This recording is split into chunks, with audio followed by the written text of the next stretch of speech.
자, 잠깐. 지금 주식 앱 켜놓고 이 영상 보고 있는 사람 손 들어봐. 코스피 빠진 거 보면서 이란 전쟁 때문이지 하고 넘겼지? 나도 처음엔 그랬어. 유가 오르고 전쟁 나고 시장 흔들리고 이 공식 다 알잖아. 근데 있잖아. 나 요즘 잠이 잘 안 와. 전쟁 때문이 아니야. 전쟁은 솔직히 끝나. 역사적으로 봐도 전쟁은 끝이 있어. 내가 잠 못 자는 이유는 따로 있거든. 오늘 그 얘기할 거야. 내 이름은 너구리야. 난 글로벌 금융 시스템의 숨겨진 리스크에 대해서 진짜 미친 듯이 고민하거든. 만약 네가 요즘 시장이 왜 이렇게 불안한지, 내 돈을 어디에 놔야 할지 때문에 힘들다면 구독 버튼 누르고 이 영상이 도움되면 좋아요도 꼭 눌러줘.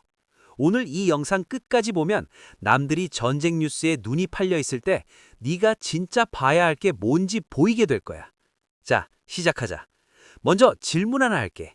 2008년 금융위기 때 사람들이 뭘 보고 있었는지 알아? 집값 오른다고 난리였어. 뉴스에서 매일 미국 부동산 화랑 이런 얘기했거든. 리먼 브라더스가 파산하기 불과 6개월 전까지도 전문가들이 TV 나와서 미국 경제 탄탄하다 했어. 근데 그 순간에도 시스템 안에서는 이미 균열이 시작됐던 거야. 아무도 안 보이는 곳에서. 지금도 똑같은 일이 벌어지고 있어. 사람들 눈은 전부 이란 전쟁에 가 있어. 근데 나는 바른 곳을 보고 있거든. 자, 사모펀드 얘기해보자. 사모펀드? 그거 나랑 상관없는 거 아니야? 응, 그렇게 생각하는 게 당연해. 사모펀드는 일반인이 접근하기 어렵고 뉴스에도 잘 안 나오고 뭔가 저 멀리 있는 부자들 얘기 같잖아. 근데 그게 착각이야. 그리고 그 착각이 굉장히 위험한 이유를 지금부터 설명해 줄게. 일단 사모펀드가 뭔지부터 짚고 가자. 쉽게 말하면 이래. 일반 주식시장에 상장한 된 기업들한테 돈을 빌려주고 이자를 받는 거야. 은행이 하는 것처럼. 근데 은행이 아닌 펀드가 하는 거지. 그게 뭐가 문제야? 문제는 규모야. 이 사모대출 시장 전체 규모가 1조 8천억 달러야. 우리 돈으로 약 2,660조 원이야. 잠깐, 이게 얼마나 큰 숫자냐면 우리나라 GDP 전체가 약 2천조 원이야. 그것보다 커. 전 세계에 이만한 규모의 돈이 공개시장 바깥에서 조용히 굴러가고 있는 거야. 자, 여기서부터 진짜 중요해. 왜 이게 전쟁보다 더 위험하냐? 이유가 딱 세 가지야. 첫 번째, 아무도 못 봐. 두 번째, 연쇄 반응이 달라. 세 번째, 출구가 없어. 하나씩 제대로 뜯어볼게. 첫 번째, 아무도 못 본다는 게 왜 문제냐? 전쟁은 보여. 유가 숫자로 찍히고 뉴스에 나오고 정부가 대응책 내놓고. 근데 사모펀드는 달라. 사모, 사적으로 모은 자금이라는 뜻이야. 공시 의무가 없어. 내가 운용하는 펀드 포트폴리오가 뭔지, 담보 가치가 얼만지, 부실이 얼마나 쌓였는지 이걸 외부에 보고할 의무가 없다고. 주식시장이란 비교해봐. 삼성전자는 매분기 실적 공시해. 부채가 얼만지, 영업이익이 얼만지 다 공개돼. 그러니까 시장이 판단할 수 있잖아. 근데 사모펀드는 그게 없어. 투자자들이 자기 돈이 어디에 있는지를 운용사가 알려주기 전까지는 알 수가 없어. 그러니까 문제가 터지는 걸 미리 알 방법이 없는 거야. 2008년에도 이 구조가 문제였어. 서브프라임 대출이 얼마나 여기저기 섞여 있는지 아무도 몰랐던 거거든. 리먼이 파산하고 나서야 우리 거기 노출돼 있었어? 이런 상황이 된 거야. 두 번째, 연쇄 반응이 달라. 주식시장이 빠지면 어떻게 돼? 주가가 떨어지지. 아파. 근데 거기서 끝이야. 삼성전자 주가가 반토막 나도 삼성전자라는 회사는 존재해. 공장 돌아가고 반도체 만들고 있어. 근데 사모대출 펀드가 부실화되면 연쇄 반응이 완전히 달라. 이렇게 생각해봐. 사모대출 펀드 A가 소프트웨어 회사 100군데에 돈을 빌려줬어. 그 100군데 중에 30군데가 AI 때문에 망해가고 있어. 담보 가치가 떨어지니까 펀드 A가 손실을 봐. 투자자들이 겁나서 환매 요청을 해. 펀드 A가 돈을 돌려주려면 뭔가를 팔아야 해. 근데 팔 수 있는 게 없어. 비공개 자산이니까. 주식처럼 클릭 한 번에 팔 수가 없거든. 그러니까 환매 제한을 하는 거야. 절반만 돌려주겠다고. 근데 여기서 끝이 아니야.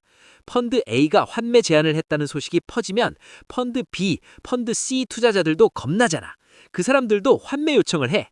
연쇄가 시작되는 거야. 실제로 지금 이게 일어나고 있어.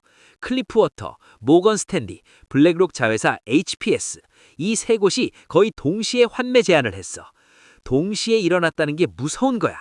세 번째, 출구가 없다. 이게 제일 중요해. 전쟁은 출구가 있어. 협상하고 정전하고 비축유 풀고 외교적으로 해결하고 유가가 오르면 다른 나라 산유국이 풀산 늘리고 시장이 균형을 찾아가. 근데 사모펀드 부실화의 출구는 뭐야? 없어. 왜냐면 이 문제의 근원이 AI거든. AI가 소프트웨어 회사들의 비즈니스 모델을 없애버리고 있는 건데 이걸 되돌릴 수가 없잖아. AI가 알겠어, 나 좀 느리게 발전할게, 이럴 수가 없잖아. 2008년에도 그래도 집이 남았어. 집값이 빠졌다가 다시 올라왔어. 근데 AI에 대체된 소프트웨어 회사의 가치는 회복이 안 돼. 담보가 사라지는 거야. 1조 8천억 달러짜리 시장의 담보가 증발하는 거야. 자, 여기서 이런 생각 드는 사람 있을 거야.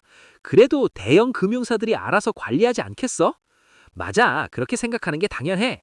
근데 스위스 운용사 파트너스 그룹 회장이 뭐라고 했는지 알아?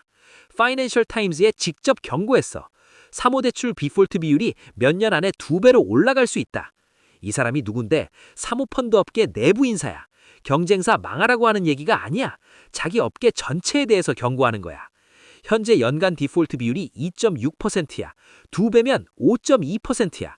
1조 8천억 달러에 5.2%, 계산해보면 약 930억 달러, 우리 돈으로 약 138조 원이 부실화되는 거야.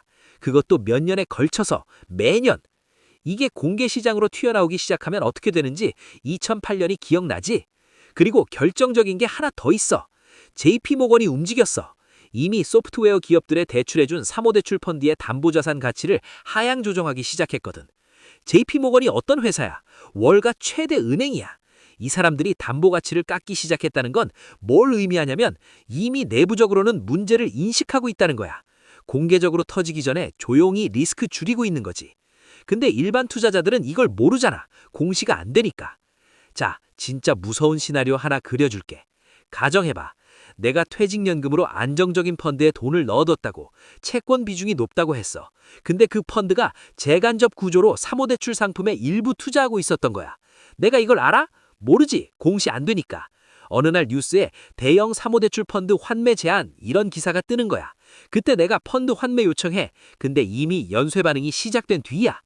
2008년에 머니마켓 펀드런이 일어났을 때를 기억해봐.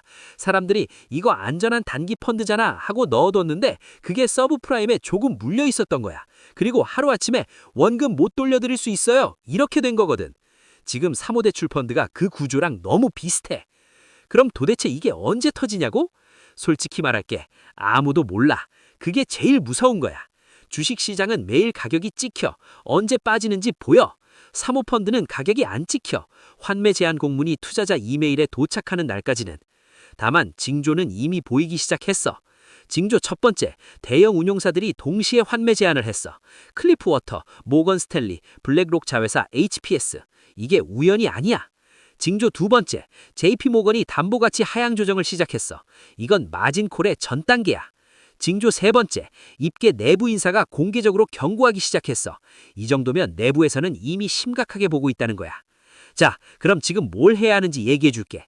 첫 번째, 내 돈이 어디 있는지 확인해라. 퇴직연금, 펀드, 변액보험, 지금 당장 들어가서 운용 내역 확인해봐. 사모대출, 프라이빗 크레딧, 대체투자 이런 단어가 보이면 운용사에 직접 물어봐. 이 상품이 비공개 소프트웨어 기업 대출에 투자되어 있나요? 이 질문 하나가 네 노후를 지킬 수 있어. 두 번째, 공개 시장 안에서 수요가 검증된 섹터에 집중해라. 지금 AI 메모리 반도체 시장은 가격이 올라도 수요가 안 꺾이고 있어. 공급 부족이 2027년 하반기까지 간다는 전망이야. 이런 섹터는 사모펀드 위기가 와도 펀드멘탈이 흔들리지 않아. 세 번째, 분산을 진짜 분산으로 해라. 사람들이 분산했다로 착각하는 경우가 많아. 주식 여러 개 샀다고 분산이 아니야. 주식, 채권, 현금, 원자재 이 네 가지가 서로 다른 방향으로 움직이는 구조를 만들어야 진짜 분산이야. 마지막으로 하나만 말할게. 투자하면서 제일 위험한 생각이 뭔지 알아? 설마 나한테 그런 일이 생기겠어?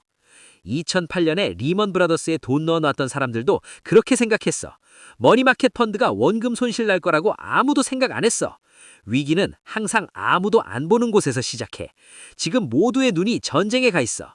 나는 그 틈에서 조용히 쌓여가는 것들을 보고 있어. 그리고 오늘 너한테 그걸 보여준 거야. 이 영상이 도움됐다면 좋아요 눌러줘. 구독 안 한 분들 지금 구독 누르면 다음에 또 이런 안 보이는 리스크가 올 때 내가 먼저 알려줄게. 다음 영상에서 봐. 너구리였어.